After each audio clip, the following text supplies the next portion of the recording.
참여하신 한성교회 모든 성도 여러분을 환영하고 축복합니다. 우리 안에 내주하시는 성령 하나님께서 우리에게 하늘의 큰 은혜와 평화와 기쁨을 가득 부어주시길 주님의 이름으로 간절히 기원합니다. 영성 깊은 삶이라는 주제로 말씀을 이어가고 있습니다. 오늘은 그 세 번째 시간으로 말씀이 나를 취하다, 이런 제목으로 함께 은혜 나누겠습니다. 예수님께서 요한복음 6장 35절에서 당신 자신을 가리켜서 생명의 떡이다, 이렇게 말씀하셨습니다. 이 말인즉슨 그분이 우리 곁에 오셨는데 어떻게 오셨느냐? 우리가 먹고 삼켜야 하는 생명의 떡으로 우리 곁에 오셨다는 의미입니다. 이 말은 상징적 표현이지요. 우리가 음식을 섭취할 때를 한번 생각해 보십시오. 입에 넣고 씹고 삼키고 소화시키면 음식의 주요 성분이 우리 몸의 일부가 되잖아요. 마찬가지입니다.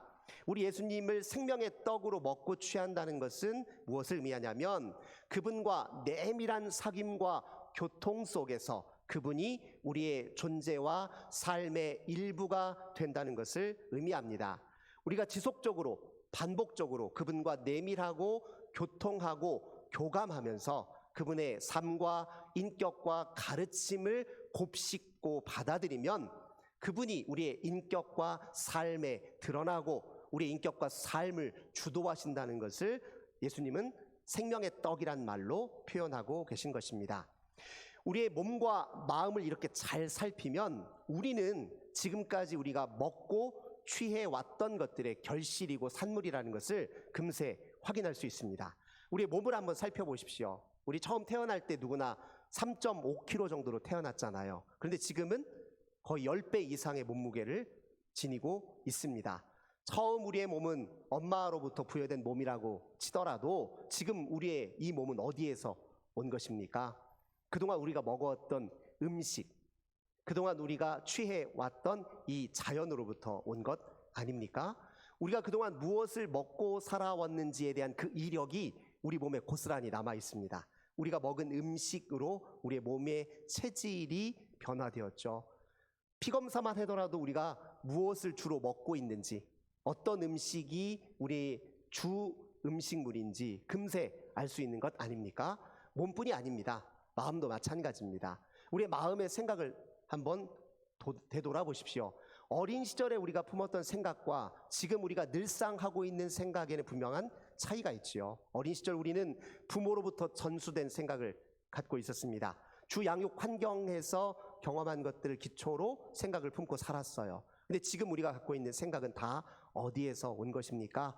우리가 유의미하게 받아들였던 정보들, 인상 깊게 경험했던 그 모든 기억들, 이 사회 문화 속에서 전수받은 신념들, 이 모든 것의 집적물이 오늘 우리의 생각에 반영되어 있는 것 아닙니까?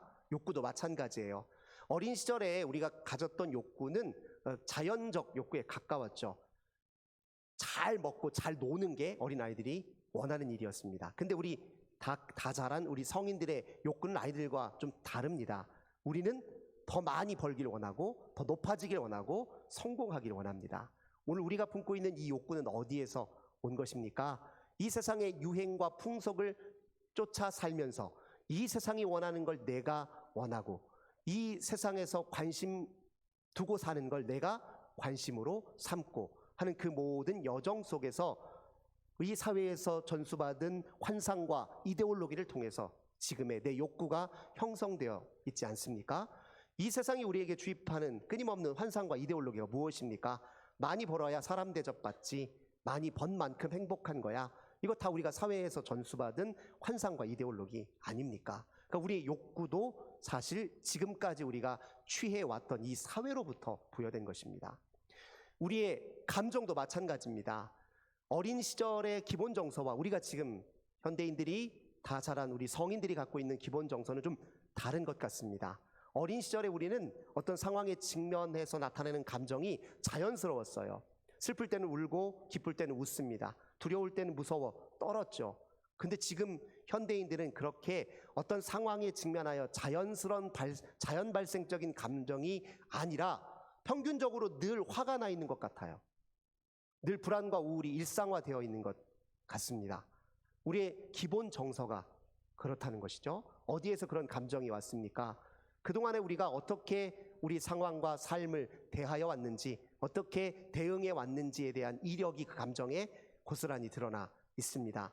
상황을 어떻게 인식했고, 어떻게 해석해 왔고, 어떻게 받아들이고 대응해 왔는지가 우리의 감정 상태를 고스란히 다 드러내 보여주고 있습니다. 실상이 이럴진데 우리가 만약 예수님을 생명의 떡으로 취해 먹고 삼는다면 우리의 삶이 달라지고 우리의 존재와 인격이 탈바꿈하게 되리라는 것은 명약관화한 일 아닙니까? 문제는 우리가 예수님을 생명의 떡으로 먹는데 별 관심이 없다는 데 있습니다. 대신에 무엇에 관심을 두냐면 예수님에게서 육신의 떡을 취할 생각만 갖고 있는 건 아닌지 되돌아볼 일입니다. 주님은 우리 곁에 오시되 우리의 존재와 삶에 융화되시려고 오셨는데 우리는 그저 주님에게서 허기만 채우려고 하는 것은 아닌지 되돌아볼 일입니다. 주님은 당신 자신을 우리에게 통째로 내어주셨는데 우리는 그저 떡이나 달라 이렇게 말하고 있는 것은 아닌지 되돌아봐야 됩니다. 주님은 나를 먹으라 이렇게 명하셨는데 우리는 정작 주님에게서 내 배를 채워주십시오, 나를 먹여주십시오 이렇게 하고 있는 것은 아닌지 되돌아봐야 됩니다. 만약 정말 그렇다면 그리스도인 우리에게 그리스도는 없고 그리스도께서 주실 수 있는 세속의 선물에 대한 탐욕적 시선만 남아있는 것이라고 그렇게 말할 수 있습니다. 주님은 그저 육신의 떡이나 주시려고 우리에게 오신 분이 아닙니다. 당신 자신을 통째로 우리에게 내어주시려고 우리에게 오셨습니다. 육신의 떡은 육신의 생명을 유지하고 그 생명 현상을 연장시키는 것에밖에 기여 못합니다. 하지만 예수님이라고 하는 생명의 떡은 우리 육신을 통해 전개되는 삶을 보다 나은 삶으로 바꾸고 우리의 내적, 영적 성장에 이르게 하는 힘과 동력이 될 수 있습니다. 육신의 떡은 육신의 생명에 기여할 뿐입니다. 육신의 생명과 예수님께서 우리에게 이식하고자 하는 예수님의 생명은 질적으로 다릅니다. 육신의 생명은 잠시 왔다 사라지는 것에 불과합니다. 예수님의 생명은 영원한 것입니다. 육신의 생명의 주요 목적은 어디에 있냐면 자기 형태와 자기 속성을 유지시키고 존속시키고 증식시키고 유전시키는데 그 기능을 다하고 있습니다. 하지만 예수님의 생명은 우리의 존재를 탈바꿈시키고 우리의 삶을 초월하게 하고 우리를 더 나은 삶으로 이끌어 간다는 사실을 기억할 필요가 있습니다.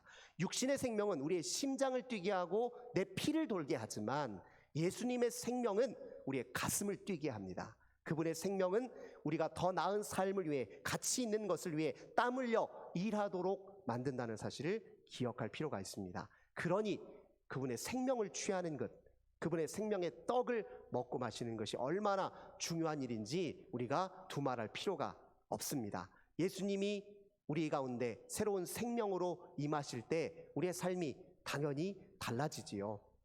예수님의 생명이 우리 가운데 임했을 때 어떤 일이 벌어지느냐, 오늘 본문의 말씀에서 예수님이 무엇이라고 말씀하십니까? 너희가 내 살과 피를 먹으면 내가 너희 안에 거하고 너희가 내 안에 거할 것이다. 너희는 앞으로 나로 말미암아 살게 될 것이다. 이렇게 얘기하시거든요. 우리가 주님을 생명의 떡으로 취하면 주님이 우리를 취하십니다. 주의 말씀이 우리를 주도하십니다. 주님이 우리를 지배하고 다스리기 시작합니다. 주님의 살과 피를 먹어 우리의 것으로 받아들이면 우리가 주님의 살과 피가 됩니다. 주의 생명이 내게 호흡을 시작하고 주의 생명으로 내가 역동하기 시작합니다. 그러면 우리 삶의 메커니즘이 근본적으로 달라지는데요. 어떻게 달라지냐? 이전에는 육신이 주도하는 삶을 살았다면 이제는 그리스도의 영이, 말씀이 주도하는 삶으로 전환되기 시작합니다. 육신이 주도하는 삶이 무엇입니까? 사도 바울은 로마서 8장 5절 이하에 이렇게 얘기해요. 육신을 따르는 자는 육신의 일을 생각하는데 그 육신의 생각은 사망이라고 말합니다. 육신의 생각은 하나님과 원수되게 하는데, 왜냐하면 육신의 생각은 하나님의 법에 무심하고 하나님의 법을 쫓지 않기 때문이라고 바울이 이야기합니다. 정리해 볼까요? 육신이 주도하는 삶이란 무엇이냐면 육신의 욕망이 우리의 정신을 편향되게 하고 편향된 정신이 왜곡된 생각을 낳고 그 왜곡된 생각이 파괴적인 행동으로 이어지는 것, 그게 육신이 주도하는 삶이라고 이야기할 수 있습니다. 육신이 주도하는 삶에 천착해 있을 때 우리의 정신은 왜곡되기 마련입니다. 현대 문명을 비판적으로 성찰했던 사회 철학자들은 인간의 욕망을 채우기 위해서만 발현되는 이성을 도구적 이성이라고 명명한 바 있습니다. 욕망 충족의 도구로만 우리의 이성이 전락해버렸기 때문에 오늘 시대에 근본적인 사회 문제가 발생했다라고 그들은 진단합니다. 그들이 볼 때 이성, 정신의 본래적인 기능은 진선미를 탐구하는 데 있어요. 참된 것, 옳은 것, 아름다운 것을 탐구하는 것이 이성의, 정신의 본래 기능인데 이걸 상실해버리고 그저 인간의 욕망을 채우기 위해서만 이성이 활용되어서 오늘 이 시대의 생태계 파괴 문제, 그리고 비인간화된 폭력적인 자본주의 문화, 그리고 죽임의 문화가 양산되고 있다라고 그들은 진단을 내렸습니다. 육신이 주도하는 정신, 그래서 도구화된 이성은 어떤 일을 벌입니까? 도구적 이성으로 자연을 바라보면요, 자연은 그저 죽은 사물에 불과합니다. 그 자연 법칙을 왜 알아내느냐? 그래야 자연을 지배하고 내 욕망을 충족시키는 다른 형태의 물질로 전환시킬 수 있기 때문에 그렇지요. 죽은 사물로만 자연을 대하는 게 도구적 이성입니다. 그러나 우리가 자연을 대할 때 이렇게 인식하고 파악하는 법 외에는 다른 방법이 없습니까? 그렇지 않습니다. 시편 19편 시편 기자의 노래를 한번 들어보십시오. 하늘은 하나님의 영광을 드러내고 땅은 궁창은 그의 손길로 하신 일을 드러내는도다. 날은 날에게 말하고 밤은 밤에게 지식을 전하니 언어도 없고 들리는 소리도 없으나 하나님의 소리는 땅끝에 맺히고 그의 손길은 온 세계에 미치도다. 시편 기자가 그렇게 노래했잖아요. 시편 기자가 자연을 바라볼 때 그 자연은 죽은 사물이 아닙니다. 착취의 대상이 아니에요. 자연은 살아계신 하나님의 영의 자기 현현입니다. 그 시편 기자의 눈에 자연은 하나님, 그 자연을 매개로 하나님과 관계를 맺을 수 있는 친구 같은 존재예요. 우리의 이성은 그렇게 영적 세계를 열어주는 기능도 같이 갖고 있는데 육신이 주도하여 정신과 이성이 왜곡되고 타락하기 시작하면 우리는 그저 자기 욕망의 도구로만 정신을 쓴다는 겁니다. 그렇게 편향된 정신, 도구적 이성으로 만들어내는 생각은 어떻겠습니까? 그런 생각의 판단 기준은 다 양적인 것에 있어요. 많으면 좋은 거예요. 적으면 안 좋은 겁니다. 부자는 좋은 것이고 가난한 것은 안 좋은 거예요. 그들은 쾌와 불쾌를 가지고서만 옳고 그름을 따지겠죠. 사람에게 쾌를 가져다 주는 것, 즐거움을 가져다 주는 건 좋은 것이고 불쾌를 가져다 주는 것은 나쁜 것이라고 그렇게 이야기할 것입니다. 그게 정신이 편향되어 있을 때 나타나는 생각이에요. 정신분석학의 선구자인 프로이트는 우리 마음의 욕동의 메커니즘을 쾌락 원리로 이야기한 적이 있습니다. 이 쾌락 원리라는 건 단순히 말하자면 즐거운 일은 쫓고 고통스러운 일은 피하는 것이라고 이야기할 수 있습니다. 육신은 주로 이 쾌락 원리의 지배를 당하고 있습니다. 즐거움을 쫓고 고통스러운 거 피하는 게 뭐가 문제인가요? 네, 그 자체로 문제는 아닙니다. 문제는 그 단순한 쾌락 원리가 우리의 존재와 삶 전체를 주도하고 장악한다고 생각해 보세요. 그러면 그저 우리는 욕망 따라 사는 사람만에 불과합니다. 근데 우리가 어디 그런 존재입니까? 우리는 육신 이상의 영적 존재입니다. 우리는 때로 고통을 피하기도 하지만 고통을 감수하면서 자기를 희생하면서까지 사랑하는 존재로 살도록 부름받은 사람들입니다. 우리는 즐거움을 쫓기도 하지만 다른 사람의 유익을 위해서 내 즐거움을 보류할 줄도 알고 멈출 줄도 아는 삶을 살도록 부름받은 사람들이에요. 그런데 우리는 그저 그렇게 육신이 주도하는 삶에 천착해 있으면 정신이 왜곡되고 생각이 왜곡될 수밖에 없는 것이죠. 그러면 그렇게 왜곡된 정신과 생각이 이끄는 행동은 뻔합니다. 늘 다른 사람 위에 군림하려 할 것이고 경쟁에서 이기려고 할 것이고 자기가 짓밟으려고 하는 데만 열심히 노력하고 행하겠죠. 이와는 영 다른 유형의 삶이 있습니다. 그것이 영이 주도하는 삶입니다. 그리스도의 영이, 말씀이 나를 취하여 주도하는 삶은 이와는 다르죠. 사도 바울 선생님은 로마서 8장 5절 이하에서 영을 따르는 자는 영의 일을 생각한다. 영의 생각은 생명과 평안이다. 하나님의 영이 우리 안에 거하면 우리는 더 이상 육신에 있지 아니하고 영에 있다. 이렇게 분명히 선언합니다. 그리스도의 영이 우리의 정신을 주도하고 그 정신으로 바른 생각을 낳고 그 바른 생각에 이끌려 행하게 되면 우리의 삶에 그리스도의 빛이 나겠죠. 우리의 모든 행위는 결국 사랑으로 귀결되게 될 것입니다. 이게 우리가 지향하는 마땅한 삶 아닙니까? 우리가 그리스도의 생명의 떡을 늘 반복적으로 지속적으로 취하고 그분과 내밀한 사귐과 교통과 교감 속에 있으면 그리스도의 영이 우리를 주도하기 시작합니다. 그렇게 우리는 그리스도와 하나가 되어갑니다. 이것은 그저 상상이 아니라 경험적 실제입니다. 실제로 그런 일이 가능합니다. 우리 누구나 그것 경험하고 있습니다. 그리스도의 영이 우리 삶을 주도하고 있는지, 육신이 우리 삶을 주도하고 있는지 우리는 늘 살펴야 됩니다. 되돌아봐야 됩니다. 그것이 깨어있는 신앙입니다. 우리 삶이 육신이 주도하는 삶인지 영이 주도하는 삶인지를 잘 분별하기 위해서 우리 스스로에게 늘 질문해야 될 좋은 질문들이 있습니다. 첫 번째, 우리는 얼마나 주님을 깊이 신뢰하는가 반드시 물어야 됩니다. 하나님, 내가 세상에서 성공하지 않으면 절대 행복 없는 것 같습니다. 이렇게 말할 것이 아니라 내가 추구하고 바라는 성공이 내 눈앞에 없다 할지라도 지금 주님과 친밀한 교제 가운데 있으면 나는 참된 만족을 누릴 수 있습니다. 정말 이렇게 확신하고 있는지, 정말 믿고 있는지 되돌아볼 일입니다. 세상에서 가장 안전한 거처를 마련하기 전까지 저는 여전히 불안하고 저는 여전히 두렵습니다 할 것이 아니라 지금 주 안에, 주의 임재 안에 머물러 쉬는 것으로 나는 세상이 알지 못하는 평화 가운데 있습니다. 이렇게 확신 있게 고백할 수 있는지 없는지 되돌아볼 일입니다. 두 번째, 우리 스스로에게 던져야 될 질문은 우리는 얼마나 사랑하는 삶에 집중하고 있는지 되돌아볼 필요가 있습니다. 주의 사랑이 이미 내 곁에 있고 그 사랑에 감격하고 있는 사람은 사랑받기 위해 애쓰는 게 아니라 사랑을 주는데 힘쓰기 마련입니다. 사랑받을 사람이 되기 위해서 노력하는 것이 아니라 사랑하는 일에 관심을 기울이게 되어 있습니다. 사랑을 애써 구걸하려고 하지 않아도 이미 사랑받고 있음에 감사하게 되어 있습니다. 우리 행동의 모든 행위의 동기에 사랑이 있는지 없는지를 확인하면 우리가 지금 육신이 주도하는 삶을 살고 있는지 영이 주도하고 있는 삶을 사는지 단박에 드러나게 되어 있습니다. 세 번째, 또 그걸 분별하기 위한 좋은 질문은 우리가 주님의 역사하심을 얼마나 인정하고 있는지 살펴보면 알 수 있습니다. 우리의 모든 크고 작은 결실이 하나님의 은혜의 선물이라고 알고 정말 진심으로 감사하고 있는 것인지, 아니면 하나님 더 노력해서 얻지 못하면 안 된다라는 강박적인 의식 속에서 세상에서 쫓기듯 그렇게 살고 있는지 되돌아볼 일입니다. 이미 얻은 것에 감사하고 이미 얻은 것이 주의 은혜의 산물이라고 정말 깊이 믿는다면 우리는 주님의 역사하심을 인정하는 것이고 그것은 곧 그리스도의 영이 우리 삶을 주도하고 있다는 것을 확인하는 좋은 장치입니다. 그 다음 또 중요한 질문이 있습니다. 우리는 얼마나 우리 자신을 내려놓고 삽니까? 이것도 역시 영이 주도하는 삶을 살고 있는지 아닌지를 가늠할 수 있는 좋은 질문입니다.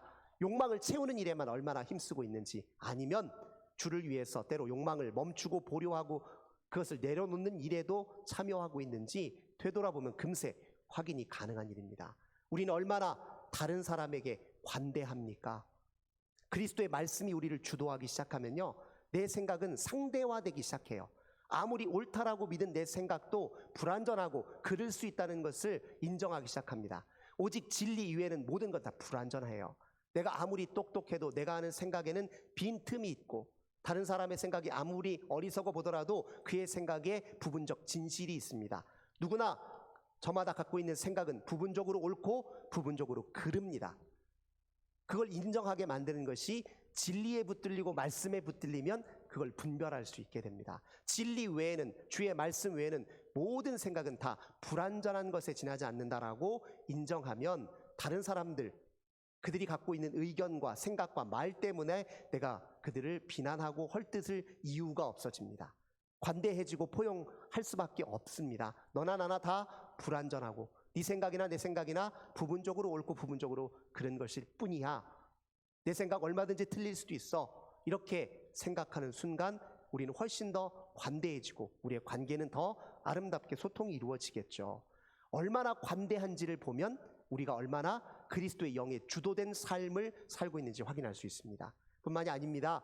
우리 얼마나 평화와 기쁨 가운데 거하여 살고 있는지로 우리가 그리스도의 영에 주도된 삶을 살고 있는지 확인할 수 있습니다. 초두에 제가 말씀드렸죠. 현대인들은 만성 불안과 우울에 사로잡혀 있습니다. 만성 스트레스 속에 있어요. 뇌 과학적으로 얘기하면 편도체가 늘 활성화되어 있는 상태 속에 있습니다. 우리 길거리 지나가다가 크게 짖는, 무섭게 달려들 것 같은 개를 보잖아요. 그럼 그 순간에 위협을 느껴서 빨리 대응하고 피하든지 맞서든지 하도록 만드는, 그렇게 행동을 주장하는 것이 우리 편도체의 기능인데, 그 편도체가 활성화되게 되면요, 우리의 다른 기능들은 저하되기 시작합니다. 면역력도 저하되기 시작해요. 그런데 오늘 현대인들은요, 모든 상황 매사가 전부 다 마치 부르짖어 나에게 달려드는 개처럼 그렇게 받아들입니다. 다 위협적인 상황으로 받아들여요. 다 전투에서 싸워서 이겨야 돼요. 안 그러면 내가 거꾸러지고 넘어지고 실패하고 나는 불행해질 거라고 여겨서 늘 긴장 상태 속에 삽니다. 불안 속에 살아가잖아요. 그러니까 만성 불안과 우울이 우리 속에 점여 있죠. 그게 평균 정서가 돼버렸어요. 하지만 어떤 상황 속에서도 평정심을 유지하고, 어떤 상황 속에서도 주께 소망을 두고, 어떤 상황 속에서도 삶을 긍정할 수 있는 힘은 영이 주도하는 삶을 살았을 때, 주님과 내밀한 친교와 사귐 속에 머물러 있을 줄 알 때, 주님을 인식하고 주님께 우리의 마음을 묶어둘 줄 알 때 그게 가능한 일입니다. 그래 평소에 내가 얼마나 평화와 기쁨 가운데, 감사 가운데 살고 있는지를 확인해 보면 우리의 삶이 무엇이 우리 삶을 주도하고 있는지가 금세 드러납니다. 마지막 우리가 꼭 던져야 될 질문이 또 있습니다. 우리는 세상에 기여하는 사람입니까? 세상의 치유와 변화를 위해 힘쓰는 사람입니까? 그렇지 않은지를 물어야 됩니다. 우리는 그저 세상을 위협으로 받아들입니까? 세상은 우리의 욕망의 도구일 뿐입니까? 아니면 이 세상은 기회이고 선물입니까? 어떻게 인식하는지를 보면 알 수 있죠. 세상을 기회와 선물로 알고 이 세상에 하나님의 의의를 드러내고 뜻을 드러내는 것이다 인식하고 그 세상을 살면 이미 그는 세상에서 하나님 나라를 사는 사람이고 영이 주도하는 삶에 참여하고 있다는 것을 확인할 수 있습니다. 사랑하는 성도 여러분, 주님은 우리에게 그저 육신의 떡을 주시려고 오신 분이 아닙니다. 당신 자신을 통째로 내어 생명의 떡으로 우리에게 주셨습니다. 우리에게 오셨습니다. 먹고 취하여 삼켜야 되는 것이 그분과 우리 사이의 관계의 기초입니다. 그렇게 먹어 내밀한 친교와 사귐 속에 있어야 됩니다. 우리 관계를 보면 나 자신과의 관계, 타인과의 관계, 사회와의 관계가 우리의 삶의 저변에 늘 이어져 있는데 가장 근원적인 관계는 나와 하나님과의 관계입니다. 우리의 가장 내밀한 곳에 가장 깊이, 가장 오래, 가장 힘을 써서 소통해야 되는 것은 바로 주님입니다. 자기 내밀한 그 속에서 주님과 소통하고 교감하고 교통함으로 주의 생명의 떡을 우리 자신의 몸으로 받아들이기 시작하면 그리스도의 영이, 그리스도의 말씀이 나를 취합니다. 나를 취하여 나를 통해 호흡하시고 나를 통해 일하시고 나를 통해 더 나은 삶을 만들어 가십니다. 우리 그런 삶을 살도록 주께 부름받았습니다. 육신의 떡이 아니라 생명의 떡을 드십시오. 육신의 떡에 집착할 것이 아니라 생명의 떡을 받아들이고 취하는 일에 힘을 써야 됩니다. 그리스도가 내 안에 있으면 더 이상 다른 무엇은 필요 없습니다. 우리의 필요한 모든 것은 그리스도를 모심으로 선물로 주어진다는 것, 은혜로 주어진다는 사실을 굳게 믿으셔야 합니다. 이 믿음으로 주님 우리에게 주신 생명의 떡을 먹고 취하셔서 주님의 생명이 우리를 취하여 우리 가운데 드러나시는 놀라운 은혜를 지금 이 순간 맛보고 누리시기를 주님의 이름으로 간절히 기원합니다. 좋으신 주님 감사드립니다. 제자들은 예수님에게 오셔서 그저 배 채울 육신의 떡만 구했다. 그래서 주님 안타깝게 제자들을 바라보셨던 것을 말씀을 통해 우리는 확인하고 있습니다. 주님, 우리는 어떤 이들입니까? 주님에게 와서 내 배를 채워주십시오 말하는 사람입니까? 아니면 나를 먹으라 이렇게 말씀하시는 주님의 말씀을 순종하여 주의 생명의 떡을 나의 몸으로 삶으로 그대로 반영하고 받아들이고 재현하고 있는지 되돌아보게 하여 주옵소서. 그리스도의 영이, 그리스도의 말씀이 우리를 취하여 우리를 주도하는 그 복된 삶에 온전히 참여할 수 있도록 은혜 허락하여 주옵소서. 주 예수님의 이름으로 간절히 기도드립니다. 아멘.